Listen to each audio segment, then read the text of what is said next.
Alright, so maadjong adlaw everyone. Okay, so murag napadpad ta diri sa kuano. Okay yan nga nakabot ang lahat ng damit 5 pesos. Char hambugon kaadyo. Nice kaadyo gilang mga tela diri guys. Okay, so we will start finding finding the dress that kanang best suits for us. Okay, so kung kita may nga na labihan na kasi yung kaadyo lighanay guys. Maragkaroon pa siguro na sila nagplaster ingani 5 pesos nga carton tarpaulin nila ba kay ligana namang nanganhi.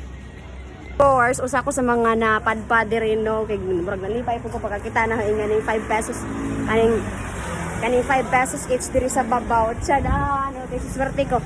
Okay, so later on we will show you pila og unsa nga mga saninag ang mga nakuha guys.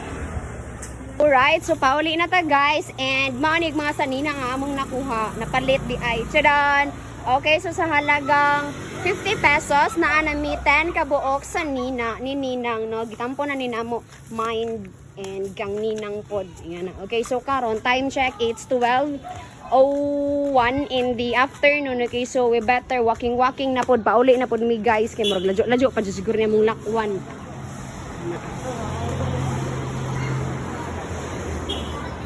Medyo mingaw ang karsada. It is because of Semana Santa. Mga tao sa Manila ay nangulig probinsya, no?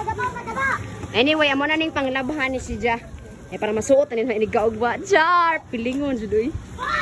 Alright, so ingana ko ka-excited masuot sa akong sanina, guys, no?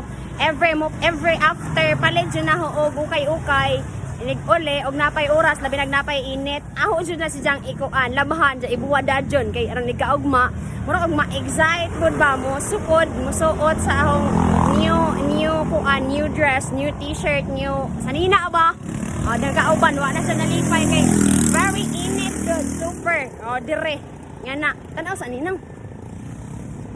Na nag-walking rami kay wa naman may kwarta kay amo naman kay palit sa amo ukay kamo pamasahe. Well anyway, worth it man pod no. Bahala nila mong magbaktas at least na bagong sanina. Da.